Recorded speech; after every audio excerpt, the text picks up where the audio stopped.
소중한 나.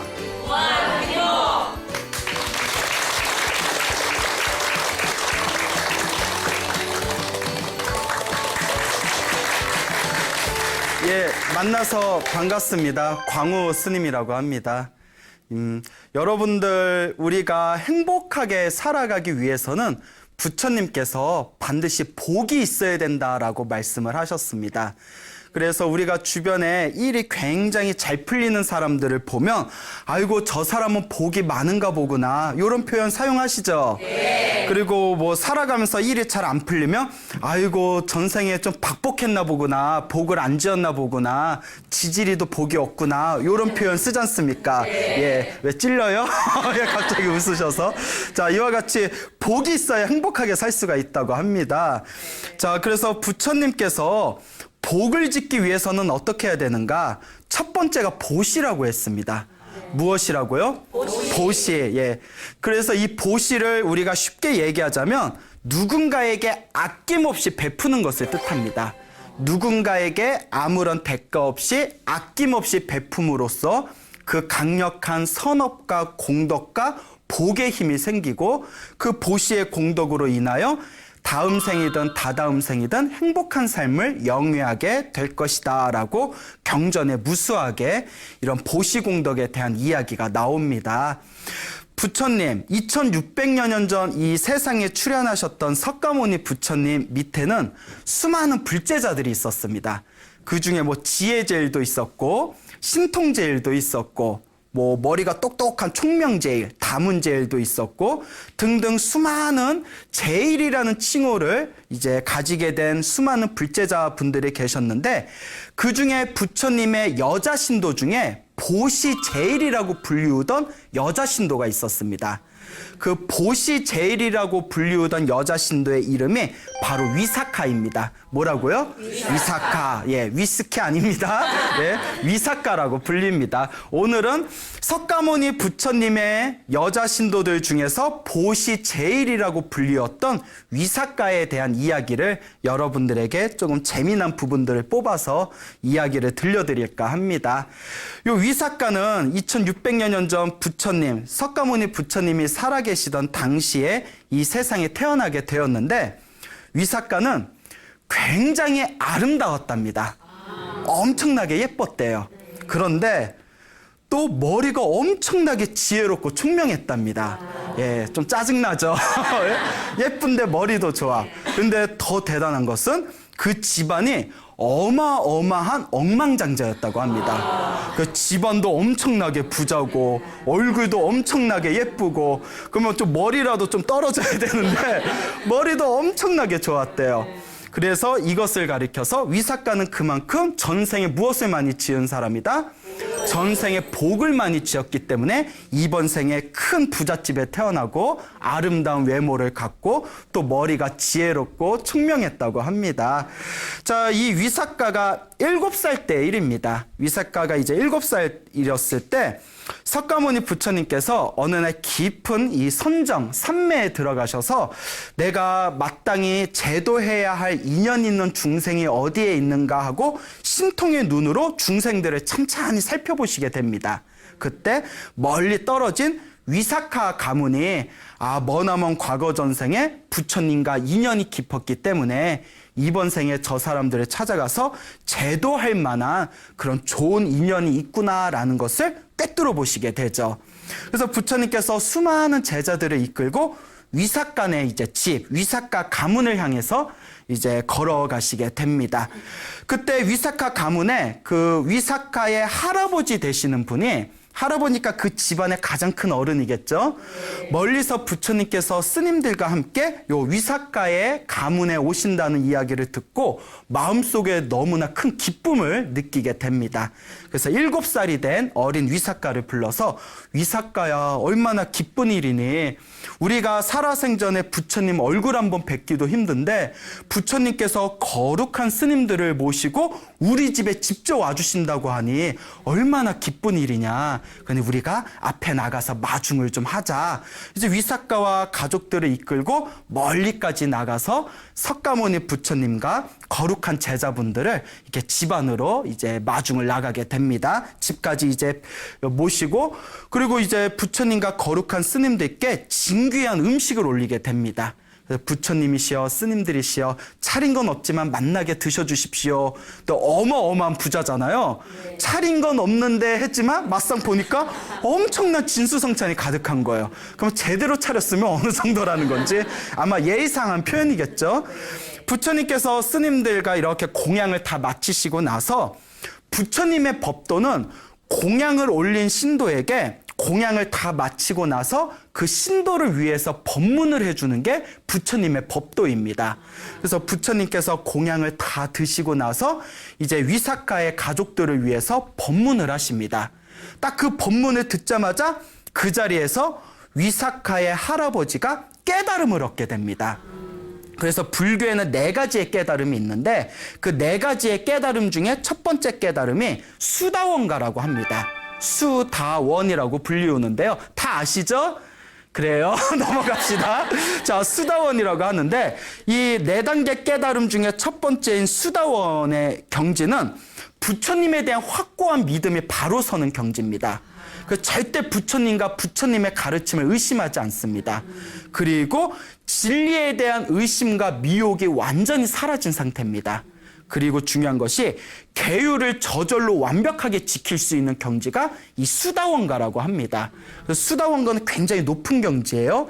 4단계 중에서 첫 번째 단계지만 이 수다원가 1단계의 깨달음만 얻어도 성인이라고 불릴 수가 있다고 합니다.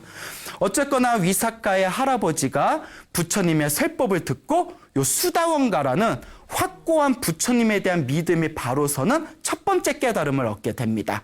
그런데 놀라운 게 그 옆에서 같이 법문을 듣고 있었던 누구도 7살 위스키? 7살 된 위삭가도 그 자리에서 깨달음을 얻게 됩니다. 몇 살짜리가? 7살짜리가 우리 입장에 봤을 때 뭘 안다고. 그런데 부처님의 설법을 듣자마자 그 자리에서 부처님의 위대한 깨달음 4단계의 수행 중에 첫 번째 깨달음 수다원가를 얻게 되는 것이죠. 7살 때. 자, 이것도 그만큼 위삭가가 전생에 무엇을 많이 지었기 때문이다? 그렇죠. 복과 선업을 많이 지었기 때문이랍니다.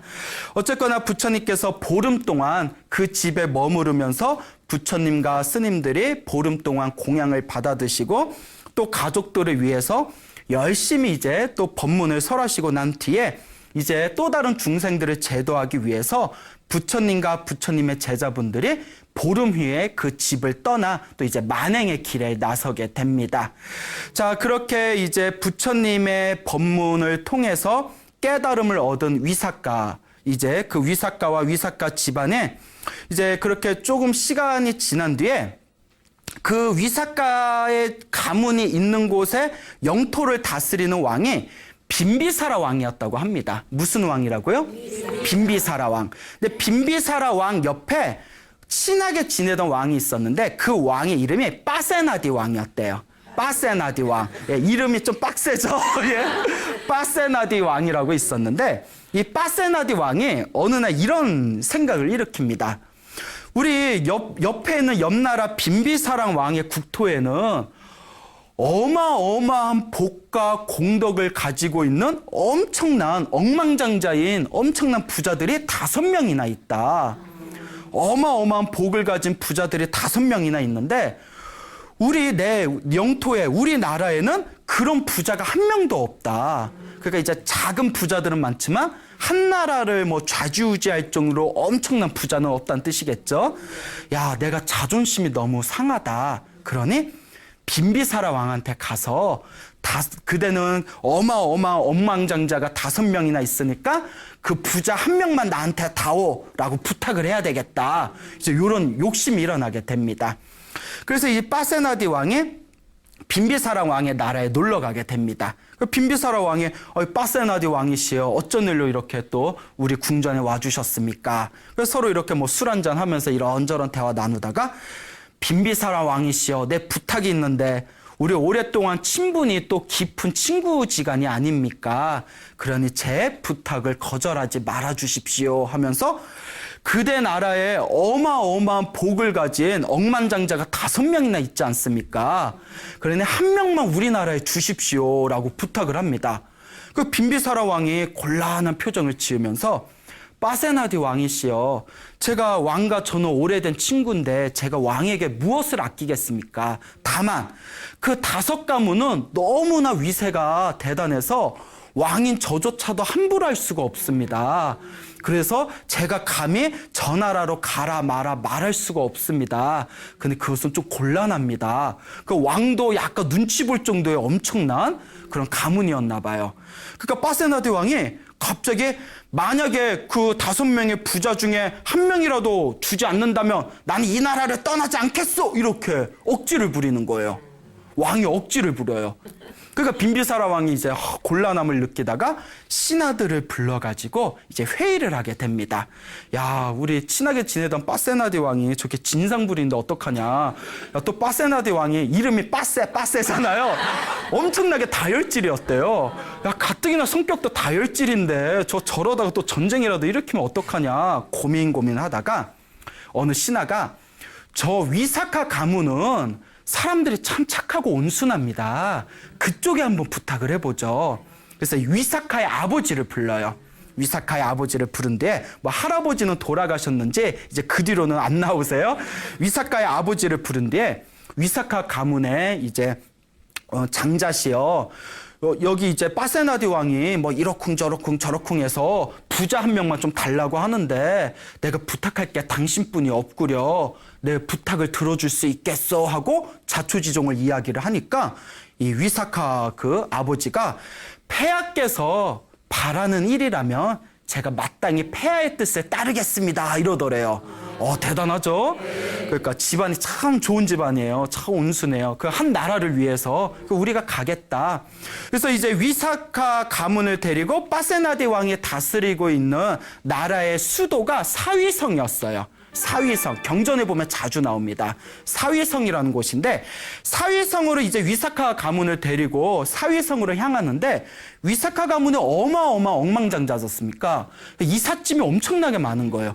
이삿짐에 하인들의 수많은 사람들을 데리고 길을 걷다 보니까 그 당일날에 일찍 출발했음에도 불구하고 사위성에 도착하지 못합니다. 그래서 중간에 어느 아름다운 동산에서 사람들이 밤에 불을 지피고 야영을 하게 됩니다. 근데 이제 밤에 하늘에 싹 별이 떠 있고 찬찬한 그런 바람이 싹 불어오는데 요 위사카의 아버지가 동산을 둘러봤더니 너무 동산이 아름다운 거예요. 그래서 이제 왕에게 여쭙니다. 빠세나디 왕이시여, 이 동산은 누구의 땅입니까? 그 빠세나디 왕이 내 땅이지 뭐 이랬겠죠. 내 땅이지 좋지? 내 땅이야 뭐 이러면서. 그러면 왕이시여, 사위성을 우리가 사위성에 들어가면 사위성은 인구도 많고 도시라서 번잡한데 저희들은 식솔도 굉장히 많습니다. 이렇게 수많은 사람들을 데리고 저희 가문이 사위성에 들어가면 굉장히 복잡하고 번잡할 겁니다. 그럴 바에야 만약에 왕께서 허락해 주신다면 이 땅에다가 저희들 가문의 주거지로 삼고 싶습니다 라고 청을 올려요. 그 빠세나디 왕은 어쨌거나 자기 영토 안에 부자가 있으면 되는 거니까 아이고 뭐 자네가 원한다면 이렇게 따라와 준 것만도 고마운데 그러면 이 동산을 자네에게 선물로 내리겠어 이러는 거예요. 야, 그 통이 커? 예, 통이 커요. 그래가지고 이제 그 아름다운 동산을 위사카 가문에 넘겨주고 위사카 가문은 그곳에다가 자기네 가문들이 살 수 있는 마을을 만들어서 그곳을 이제 주거지로 삼아서 살아가게 됩니다. 자, 그와 같이 이제 위사카 가문이 그 동산에다가 이제 가문들이 살 수 있는 가문의 식솔들이 살 수 있는 마을을 만들고 이제 몇 년이 훅 지나게 됩니다. 몇 년이 지나게 된 뒤에 그 빠세나디 왕이 다스리는 사위성에 미가라라는 이름을 가진 부자가 있었어요. 미가라라는 이름을 가진 아주 큰 부자가 있었는데 인도에서는 부자를 흔히 장자라고 표현합니다. 장자. 예, 부자의 다른 표현이에요. 자, 그래서 이 미가라 장자가 아들이 하나 있었는데 아들이 결혼을 안 하는 거예요. 인도의 국법은 후손이 없어서 재산을 넘겨주지 못할 경우 나라로 다 돈이 귀속이 되거든요. 그래서 자기가 엄청난 부자인데 아들이 결혼을 안 하니까 아들한테 사정사정합니다. 결혼을 해라. 네가 원하는 여자가 있으면 데려와라. 뭐가 문제냐. 그 아들이 결혼할 마음이 없는 독신주의자였나 봐요. 뭐 그래봐요. 그 뭐 출가하든가. 자, 어쨌거나. 자, 그래서 이제 결혼을 하기 싫은데 아버지가 자꾸 결혼하라니까 5가지 조건을 이제 이야기를 합니다. 아버지, 이 5가지 조건에 부합되는 여자가 있다면 제가 결혼하겠습니다. 첫째, 머릿결이 아름다워야 됩니다. 예, 머릿결이 아름다워야 됩니다. 2번째, 살이 아름다워야 됩니다. 살덩어리가 아름다워야 됩니다. 예, 뭐 변태야. 예. 자, 3번째, 갈수록 이제 전입가경이에요. 뼈가 아름다워야 됩니다. 뼈가 아름다운 거 어떻게 봐야 돼요? 응? 이렇게 살을 갈라서 봐야 되나? 뼈가 아름다워야 됩니다. 4번째, 피부가 또 아름다워야 됩니다. 피부가 아름다워야 됩니다. 그 다음에 5번째, 젊음의 아름다움을 갖춰야 됩니다. 젊음의 아름다움이 그 주석서에 보면 재미나게 풀이를 해놨어요. 뭐라고 돼 있냐면, 충격 먹지 마세요. 어느 여인이 있는데 여인은 아이를 낳으면 급속도로 노화가 된답니다. 근데 젊음의 아름다움은 다들 느끼시잖아요. 젊음의 아름다움은 아이를 10명을 낳아도 안 낳은 것 같은 젊음을 가지고 있는 거. 이게 젊음의 아름다움이랍니다. 그러니까 머릿결이 아름다워야 되고, 살이 아름다워야 되고, 뼈가 아름다워야 되고, 피부가 아름다워야 되고, 젊음의 아름다움을 갖춰야 되고. 우리 같으면 너 그냥 혼자 살아. 너 그냥 혼자 살아라. 예? 이랬을 텐데 아버지는 어떻게든 결혼시키고 싶잖아요. 8명의 지혜로운 바라문을 모읍니다. 8명의 지혜로운 바라문들에게 이런 5가지 조건을 갖춘 여인을 좀 구해 주십시오 하니까 바라문들도 그냥 혼자 살라 그러지. 그런 여자를 어디서 구하냐고. 찾다 못 찾아서 야, 포기하고 우리 고향으로 돌아가자 하고 가는 길에 우연히 위삭과 가문이 있는 그 마을에 들어가게 됩니다. 뭔가 촉이 오시죠? 자, 이제 위삭과 가문에 딱 들어갔는데 그날따라 마을에 축제였대요. 그래서 수많은 섬난 섬녀들이 마을의 공터에 모여서 막 뭐 히히히 호호호 하면서 막 이렇게 놀고 있는데, 자, 그런데 갑자기 하늘에서 소나기가 막 퍼붓기 시작했대요. 큰 비가 쏟아붓기 시작하니까 이 8명의 바라문들이 마을회관에 가서 비를 피하기 시작했답니다. 그래서 마을회관에서 비를 피하고 있는데 그때 위삭가의 나이가 16살이었다고 합니다. 이제 몇 년이 지난 거죠. 거의 10년 가까이 지난 거죠. 그래서 이제 16살이던 위삭가가 500명의 시녀들과 함께 축제를 즐기다가 하늘에서 막 비가 퍼부으니까 이제 비를 피하기 위해서 마을회관으로 막 걸어가기 시작했어요. 그런데 다른 시녀들과 여자들은 그 비를 피하기 위해서 막 뛰어가는데 위삭가 뭐 혼자 비를 홀딱 맞으면서 천천히 걸어가는 거예요. 비가 오든가 말든가. 그래서 이제 그 비 사이로 막 가는 거예요. 비 사이로 막 가. 이렇게 비 사이로 천천히 걸어가는데 멀리서 비를 맞으면서 걸어오는 위삭가가 마치 한 줄기 이슬을 머금은 수선화와 같이 보였대요. 뭐 실제로 봐야 알지 우리가. 그래서 8명의 바라문들이 저 여자다, 저 아이다, 그 5가지의 아름다움을 갖춘 여인은 바로 저 여인이다. 그래서 그 여인이 천천히 마을회관에 걸어온 걸 보고 야, 저 여자가 어떤 심성을 가지고 있는지 우리가 한번 떠보자라고 이제 서로 의견을 모읍니다. 그 8명의 바라문들이 저것 봐라. 비가 오는데 옷이 홀딱 젖었는데도 설렁설렁 걸어오는 거 한번 봐라. 여자가 저렇게 게을러가지고 저런 여자하고 결혼한 남자는 뭐 살아생전에 어디 뭐 씨앗 빠진 죽이나 얻어 먹겠냐? 이런 식으로 들으라고 딱 얘기를 던졌어요. 우리 같으면 뭐야? 뭐 웬열? 막 이러면서 어머 아저씨 나한테 한 얘기예요? 응?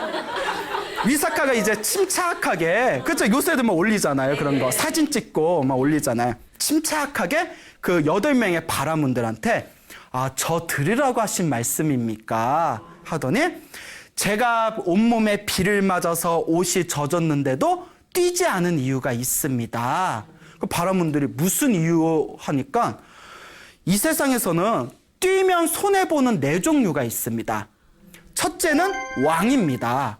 왕이 뛰어다니면 백성들이 우리 왕은 채통 없이 평민처럼 저렇게 뛰어다니는구나 하고 비난을 할 것입니다. 그래서 왕은 뛰지를 않습니다. 두 번째는 왕의 큰 행사에 의전용으로 사용하는 코끼리입니다. 코끼리에다가 장신구를 잔뜩 짊어지게 한 뒤에 위험 있게 천천히 걸어가며 백성들이 다들 그 위험스러운 코끼리의 모습에 박수를 치고 감탄을 합니다. 근데 코끼리가 마구 뛰어다니며 저 코끼리가 미쳤나 하고 사람들이 다들 두려워하고 비난을 하게 됩니다. 그러니까 뛰면 손해보는 두 번째 종류는 코끼리입니다. 세 번째는 스님입니다. 스님이 천천히 이렇게 자신의 마음을 챙기면서 걸음을 옮기셔야 되는데 마구 뛰어다니면 사람들이 저 스님은 속인들, 머리를 기른 속인처럼 채통 없이 마구 뛰어다니는구나 라고 비난을 합니다. 자, 네 번째 뛰면 손해보는 것은 바로 여자입니다. 부모님이 딸을 낳고 나서는 금지 오겹처럼 키웁니다. 그런데 시집도 가기 전에 그 딸이, 그 아가씨가 혹시라도 뛰어다니다가 다치게 되면 부모님께 큰 누를 끼치게 되는 것입니다. 옷이야 비에 맞아서 나중에 말리면 그만이지만 급한 마음에 뛰다가 넘어져서 몸에 큰 상처라도 나게 된다면 그게 가장 큰 손해인 것입니다. 라고 이야기를 하는 거예요. 그러면서 이 위사카가 이제 이와 같은 이야기를 하면서 이와 같은 손해를 보는 네 종류의 그 이야기들을 찬찬히 풀어나가니까 바라문들이 다들 이렇게 우와 정말 지혜로운 여인이구나. 어쩜 저 여인이 이렇게 지혜로울 수가 하는 그런 이제 마음을 느끼게 됩니다. 그래서 이제 속으로 이 여인을 우리가 소개를 하고 중매를 한다면 분명히 사위성에 있는 이 미가라 장자가 굉장히 좋아하겠구나라는 그런 이제 감정을 느끼게 됩니다. 그래서 수소문을 해가지고 위사카 가문에 찾아가서 위사카 아버지를 만나게 됩니다. 그래서 이제 자초지종을 다 설명을 하니까 위사카 아버지가 딱 듣더니 이것도 다 인연인 것 같은데 그러면 내 딸을 그쪽 집안에 시집을 보내겠어 이렇게 이제 허락을 합니다. 그래서 이제 미가라 가문에서 자기 식솔들을 데리고 큰 선물을 가지고 위사카 가문을 찾아가게 됩니다. 그래서 이제 빨리 식을 올렸으면 좋겠습니다 하니까 요 위사카의 아버지가 내가 어렸을 때부터 아주 그냥 내가 오기야 금이야 키웠던 저의 딸입니다. 지금 보내면 또 자주 보기 어렵지 않습니까? 딸에게 평생의 선물을 좀 해주고 싶습니다. 그러니 선물이 준비될 때까지만 우리 집에 머물면서 좀 쉴 수 있겠습니까? 그럼 미가라 장자는 뭐 그게 뭐가 문제입니까? 준비하십시오 하니까 요 위사카의 아버지가 이 위사카를 위해서 이 세상에서 가장 아름다운 보석들로 만든 보석 코트를 만들어줬대요. 온몸이 다 그 보석으로 된 코트. 예? 이제 보석 코트가 다 마련이 되고 나서 4개월이 지난 뒤에 이 위사카의 아버지가 위사카를 이제 시댁으로 보내기 위해서 어마어마한 선물들을 잔뜩 준비를 하게 됩니다. 그리고 또 수많은 하인들을 옆에다 붙여줘요. 그러면서 밤에 마지막 날 그 전날 밤에 위사카를 살짝 부릅니다. 위사카야, 내일이면 네가 이제 시댁을 가야 되는데 내가 너에게 10가지 교훈을 전해주겠다. 그러니 하나하나 잘 기억해라 하면서 10가지 교훈을 전해줍니다. 그 10가지 교훈이 무엇이냐면 첫째, 집안에 있는 불을 밖에 옮기지 말아라. 둘째, 뭔 뜻인지 알고 이러시는 거예요? 둘째, 집 밖에 있는 불을 집 안으로 옮기지 말라. 셋째, 돌려주면 주어라. 넷째, 돌려주지 않으면 주지 말아라. 다섯째, 조금 이따 또 나오니까 외우실 필요 없어요. 예, 조금 이따 또 나올 거예요. 다섯 번째, 돌려주거나 돌려주지 않거나 그냥 주어라. 그 다음에 여섯 번째, 행복하게 앉아라. 일곱 번째, 행복하게 먹어라. 여덟 번째, 행복하게 잠자라. 그 다음에 아홉 번째, 불꽃을 잘 감수해라. 마지막 10번째, 가정의 신들을 존중하라. 라는 10가지의 교훈을 가르쳐 줍니다. 다 외우셨어요? 예, 조금 이따 또 나와요. 근데 옆에 그 옆방에서 쉬고 있는 그 미가라 장자, 시아버지가 그 얘기 듣고 참 집안 이상하네. 집안에 있는 불을 밖에 빌려주지도 말고 뭐라 하니까 참 집안 깝깝하네. 이제 혼자 이런 생각을 합니다.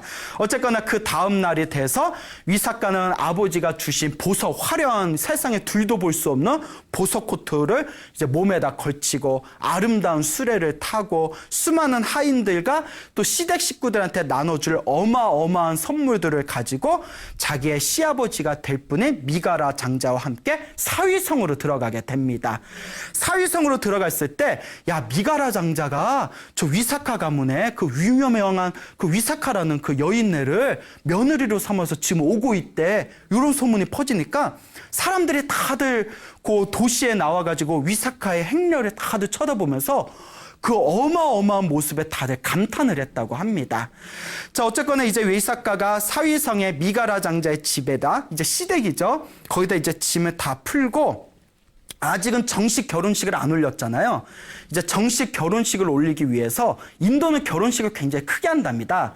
그래서 몇 날 며칠 동안 결혼식 준비를 하고 그동안은 이제 위사카가 미가라 장자 집에서 이제 방 하나를 얻어서 아직 정식 결혼을 안 했으니까 신랑이랑 합방은 하지 않고 혼자 이렇게 지내면서 집안일을 도와주고 있었답니다. 근데 이 미가라 장자는 종교가 있었는데 어떤 종교냐면 옷을 홀딱 벗은 나체 수행자를 섬기는 종교인이었다고 합니다. 지금도 인도에 보면 옷을 몸에다 실 한 오라기도 걸치지 않고 옷을 홀딱 벗고 다니는 나체 수행자들이 있거든요. 그래서 자이나교나 이런 종교가 있는데 그런 나체 수행자를 모시고 있는 종교의 그런 어떤 신도였다고 해요. 그래서 이제 이 미가라 장자가 자기 이제 며느리 될 사람이 워낙 잘나내니까 자기가 존경하는 스승님들께 자랑하고 싶어서 나체 수행자들 수백 명을 집안에 모셨답니다. 공양을 올리기 위해서. 그리고 이제 자기 며느리한테 며느리야, 며느라가야, 거룩한 성자들이 오셨다. 어서 와서 인사해라. 라는 말을 딱 듣는 순간 위사카가 자기는 불자였거든요. 그러니까 부처님의 제자인 거룩한 스님들이 오셨나 보구나 생각하고 어머, 스님들이 오셨어요 하면서 반가운 마음에 식당에 확 갔는데 식겁을 해서 놀래가지고 그 수많은 사람들 앞에서 자기 시아버지 때 분한테 어떻게 이러실 수가 있습니까? 거룩한 성자분들이 오셨다고 해서 기쁜 마음으로 여기 왔더니 저렇게 예의도 모르고 부끄러움도 모르는 남정네들한테 저를 소개한단 말입니까? 그러면서 시아버지 미왕이 이러면서 자기 방으로 울면서 뛰어가게 됩니다. 그러니까 그 나체수행자에 난리가 난 거예요. 자기네들 자존심이 상했겠죠? 그래서 이제 이 미가라 장자, 아주 어린애라서 이제 16살짜리가 뭘 알겠습니까? 어린애라서 그렇습니다. 미안합니다 하고 겨우 진정시켜 놓고 다들 이렇게 집 밖으로 보내게 됩니다. 그러니까 너무 힘들어가지고 야, 이게 웬 날벼락이냐 싶은데 갑자기 허기가 져서 그 식당에 앉아가지고 이렇게 따끈한 우유죽을 먹고 있었대요.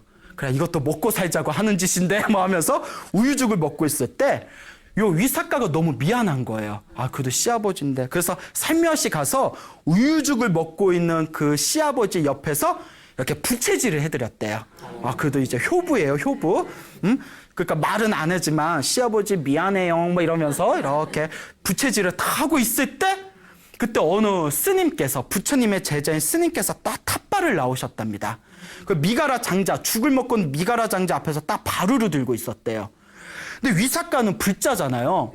그런데 불자인데 저 스님이 오셔서 이렇게 음식을 공양해야 되는데 하는데 자기 시아버지는 다른 종교를 믿고 부처님과 스님들을 무시하고 있었어요. 그 스님이 딱 바루를 들고 있는데도 완전 쌩 무시하고 이제 혼자 우유죽을 먹고 있으니까 위사카가 마음이 너무 아픈 거예요. 거룩하신 스님이 오셨는데 우리 시아버지는 아는 척도 안 하고 그렇다고 내가 나서서 뭐 하면 예의에 어긋나는 것 같고 고민하다가 이렇게 얘기합니다. 스님, 그냥 가세요. 우리 시아버지는 지금 식은 죽을 드시고 계십니다. 이랬대요. 식은 죽을 드시고 계십니다. 그냥 가십시오. 그 스님이 이렇게 미소를 지으면서 이렇게 그냥 가버리셨대요. 그때 시아버지 미가라 장자가 엄청나게 화가 난 거예요. 내가 뻔히 뜨끈한 우유죽을 먹고 있는 걸 알면서 식은 죽을 먹고 있다. 자기를 비꼰 거 아니냐. 가뜩이나 아까 그 사건 때문에 열받아 죽겠는데 네가 나를 비꼬아? 그 화가 나가지고 미가라 장자가 하인들을 부른 뒤에 이런 쟁장하면서 막 접시를 내려치면서 자, 야, 저 애를 당장 집 밖으로 내쫓아라. 시아버리를 조롱하고 비꼬는 저런 애는 내가 필요 없다. 어서 내쫓아라 이래버리는데 하필이면 그 달려나온 하인들이 다들 누구의 하인들이었을까요? 위사카의 하인들이었던 거예요. 위사카 집안에서 보낸 하인들이니까 어쩔 줄 모르고 가만히 있으니까 화가 더 나는 거예요. 에? 내 말이 말 같지 않아? 뭐 말이야 밥이야 막 이러면서 내쫓았는데 안 쫓고 가만히 있으고 막 화가 나가지고 뭐 어쩔 줄 모르고 있을 때 위사카가 침착하게 이렇게 얘기합니다. 아버님, 혹시 이런 일이 생길까봐 저희 친정댁에서 8분의 지혜로운 분들을 함께 모셨습니다. 그분들을 모셔가지고 시비를 분별했으면 좋겠습니다. 정확하게 시비를 분별한 뒤에 그분들의 처분을 따르면 어떠하겠습니까? 하고 청을 올립니다. 근데 이제 미가라 장자 그래도 이제 굉장히 사람이 합리적인 분이었는지 그래, 그 너의 친정에서 보냈다는 8분의 지혜로운 분들을 모셔와 봐라. 우리가 시비를 한번 가려보자. 그 8분의 지혜로운 분들 딱 모신 뒤에 그 8명의 지혜로운 자들에게 다음과 같이 얘기합니다. 위사카는 이 집안의 며느리이면서 시아버지를 욕되게 했어. 그러면서 하는 얘기가 분명히 내가 뜨끈한 우유죽을 먹고 있는 걸 알면서 우리 시아버지가 식은 죽을 먹고 있으니 그냥 돌아가시지요. 이런 식으로 나를 비꼬았다. 이게 내쫓을 죄가 아니면 무엇이냐 이러니까 그 8명이 위사카에게 아가씨 정말 그렇게 이야기했습니까? 하고 질문을 던지니까 위사카가 침착하게 이와 같이 말합니다. 사실 그게 그런 뜻이 아닙니다. 스님께서 오셔서 복을 지으라는 마음으로 바루를 들고 계시는데 우리 아버님이 모른 척 하시고 스님은 계속 서 계시길래 다음과 같은 뜻을 한 말입니다. 우리 아버님은 지금 뜨끈뜨끈한 새로운 복을 지을 생각이 없습니다. 전생에 지어놓았던 이미 식어버린 복으로 살아가고 계시는 분입니다. 그러니 그냥 가십시오. 이런 뜻입니다. 라고 대답을 합니다. 여러분, 우리가 지금 잘 먹고 잘 산 것은 내가 복을 지었기 때문입니다. 지금 새롭게 복을 지은 것은 뜨끈뜨끈한 복입니다. 근데 미가라 장자는 스님이 복을 짓기 위해서 탁발을 왔는데도 복을 짓지 않고 전생에 열심히 지어놓은 복, 이미 예전에 지어놓은 복은 뜨끈뜨끈할까요? 식어 있을까요? 그래서 그 식은 복으로 살아가고 계시는 분입니다. 그래서 식은 죽을 드시고 계십니다 라고 표현한 겁니다 라는 이야기를 듣고 미가라 장자는 기본적으로 종교심이 굉장히 깊었답니다. 그래서 복을 짓는다는 개념을 알고 있었기 때문에 그 말을 듣고는 자기가 그 자리에서 양보를 했답니다. 그러니까 보통 사람 같으면 이해를 못했겠지만 워낙 종교심이 깊었기 때문에 미가라 장자도 그래, 그러면 네 말은 그게 맞다고 치자. 근데 내가 계속 생각해도 내가 도저히 이해가 안 되는 게 있다. 그러면서 옛날에 화가 나니까 옛날에 지나간 거 다 끄집어내는 거예요. 너 한번 말해봐. 너 그때 전날 밤에 우리 집에 오기 전에 너의 친정아버지가 10가지 교훈을 주지 않았냐. 야, 뭔 놈의 집안이 그렇게 갑갑해가지고 불씨도 빌려주지 말고 남의 불씨도 가져오지 말고 그런 집안이 어딨냐 하고 이렇게 그렇게 이제 신랄하게 비판을 했다고 합니다. 그러니까 이제 위사카가 그 얘기를 듣고는 미소를 지으면서 아버님이 오해하셨나 봅니다. 제가 그 10가지의 뜻을 자세히 가르쳐 드리겠습니다. 첫째, 집안에 있는 불을 밖으로 옮기지 말아라라는 뜻은 우리 시대 가족들의 허물을 밖에다 옮기지 말아라라는 뜻입니다. 그게 가장 무서운 불이라는 뜻입니다. 그리고 집 밖에 있는 불을 집 안으로 옮기지 말라는 것은 다른 이웃집에 있는 어떤 단점이나 안 좋은 소문을 집안에 가져와서 집안 사람들에게 퍼뜨리지 말라는 뜻입니다. 그 시비거리가 무서운 불씨가 된다는 얘기입니다. 이제 이해가 가시죠?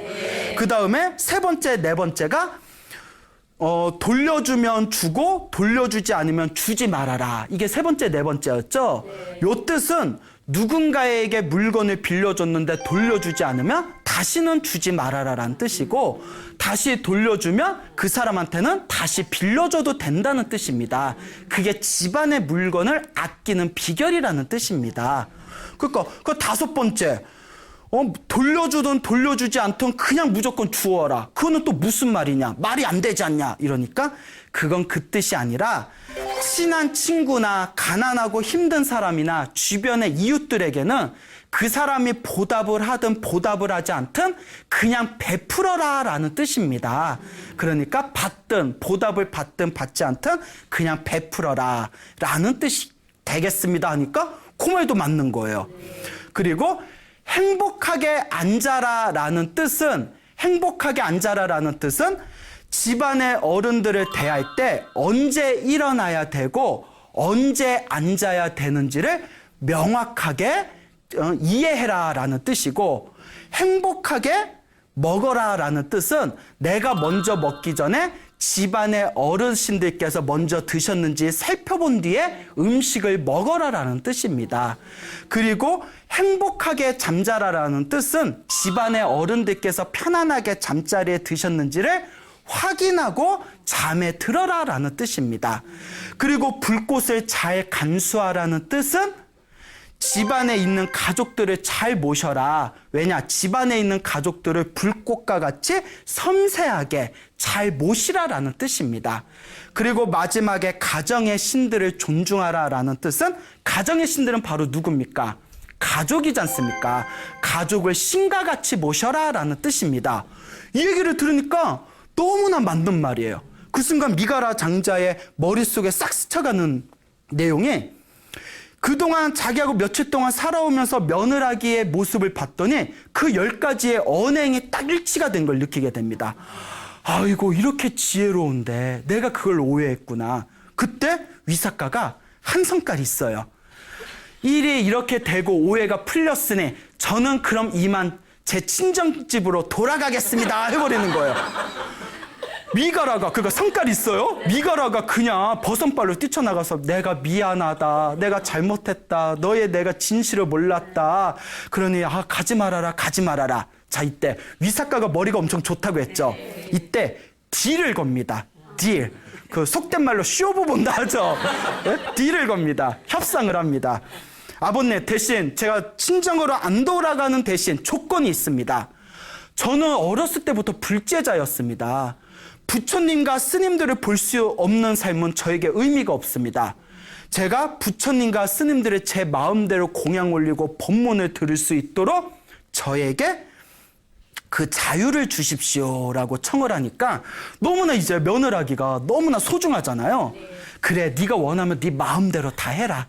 너 마음대로 부처님과 스님을 모셔라. 그러니 내 집에서 떠나지만 말아다오라고 이야기했다고 합니다. 그래서 며느리 사랑은 누구예요? 시아버지입니까? 자, 그래서 기쁜 마음으로 요 위사카가 부처님과 스님들을 그 다음날 모십니다. 그 엄청난 진수성찬을 차리게 됐을 때 미가라 장자가 모시고 있던 나체 수행자들 수백 명 이 소식을 듣고 집안에 난입을 한 거예요. 왜냐하면 잘못하다 미가라 장자가 부처님 신도가 돼버리면 자기는 정말 이런 얘기하면 좀 안 좋은 얘기지만 돈줄이 끊기는 거거든요. 엄청난 후원자인데 안 돼. 당신 며느리가 공양 올리는 거에 우리가 안 말리지만 너는 가면 안 돼 하고 붙드는 겁니다. 그러니까 이 시아버지 미가라가 며느리를 불러서 이 상황을 보면 알겠지만 나는 못 갈 것 같다.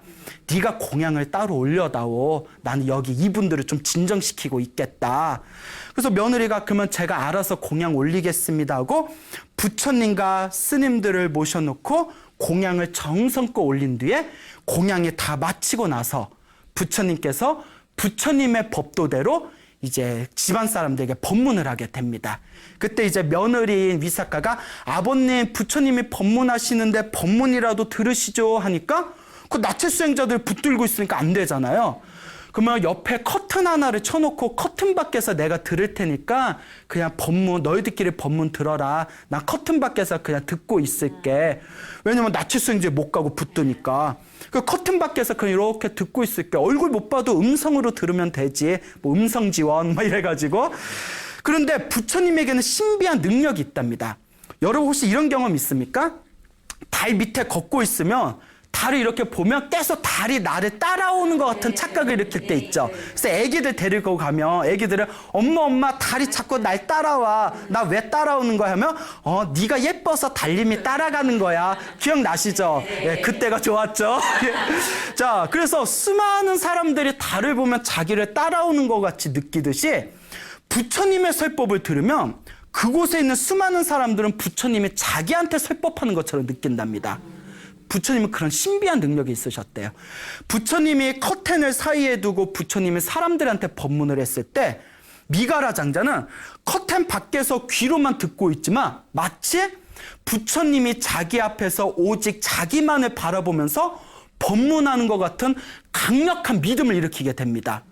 그리고 부처님의 법문이 끝나는 순간 그 자리에서 깨달음을 얻게 됩니다. 깨달음을 얻는 순간 눈이 확 밝아지고 마음에 있었던 부처님에 대한 어떤 의심과 미혹이 우수수수수 무너지면서 확고한 부처님에 대한 믿음이 바로 서게 됩니다. 그 기쁨을 잊지 못하고 커튼을 딱 찢어버려요. 커튼을 찢어버리면서 며느리한테 달려갑니다. 며느리 위사가한테 수많은 사람들이 보는 데 앞에서 이와 같이 얘기합니다. 위사가야, 이제부터 너는 나의 엄마다. 그대가 나의 어머니이다. 나를 낳아주신 것은 육체의 어머니이지만 나를 진리로 인도해 준 것은 며느리 위사가여, 네가 나의 어머니다 하면서 이제 부처님 앞에서 시아버지는 이제 미가라가 부처님 앞에서 막 눈물을 펑펑 흘리면서 합장을 하고 다음과 같이 외칩니다. 부처님이시여, 그동안 부처님께 공양을 올리면 무한한 복이 된다는 것을 저는 믿지 않았습니다. 하지만 오늘 며느리 덕분에 부처님께 공양을 올리면 무한한 복이 된다는 것을 오늘에야 깨달았습니다. 제가 이와 같이 이 며느리를 만나게 된 것은 저의 무한한 공덕입니다. 라고 부처님 앞에서 눈물을 흘렸다고 합니다. 자, 그런데 중요한 거, 미가라가 이와 같은 위사가라는 며느리를 만나게 된 것도 결국 누구 복일까요? 결국 미가라 전생의 복이었던 거죠. 그래서 중요한 거, 끼리끼리 만난다라는 이야기가 생기게 된 겁니다. 이와 같이 위사가라는 며느리를 통해서 미가라의 모든 가족들이 부처님의 신심 깊은 제자가 됩니다. 그리고 위사가 가문은 기본적으로 돈이 어마어마한 억만장자였습니다. 그리고 시집을 온 시댁인 미가라 장자도 사위성에서 굉장한 부자였다고 합니다. 그리고 위사가는 자기 친정집의 재산과 자기 이제 시댁의 재산들을 통해 가지고 자신의 재력을 이용해서 부처님과 스님들께 엄청난 무한한 공양과 복덕과 공양을 올렸다고 합니다. 이와 같은 인연으로 위사가를 부처님 신도들 중에 무슨 제일이라고 불리우게 되었다? 보시 제일이라고 불리우게 됩니다. 자, 그래서 위사가는 아들과 딸을 10명을 낳았다고 합니다. 그리고 10명의 아들과 딸들은 또 10명씩의 아들과 딸을 낳았다고 합니다. 그래서 위사가는 예쁘죠, 머리 똑똑하죠, 돈 많죠, 그리고 120살을 아무런 질병 없이 살았다고 합니다. 자, 이것도 누가 지은 복일까요? 위사가가 자신의 보시와 심심과 믿음을 통해서 지은 복이었다는 것을 기억하시기 바랍니다. 여러분, 행복해지고 싶습니까? 네. 행복을 창조하고 싶습니까? 네. 복을 지으십시오. 선업을 지으십시오. 공덕을 쌓으십시오. 복과 선업과 공덕의 힘이 여러분들을 진정한 행복의 길로 이끌어 줄 것입니다. 여기서 마치겠습니다. 소중한 나.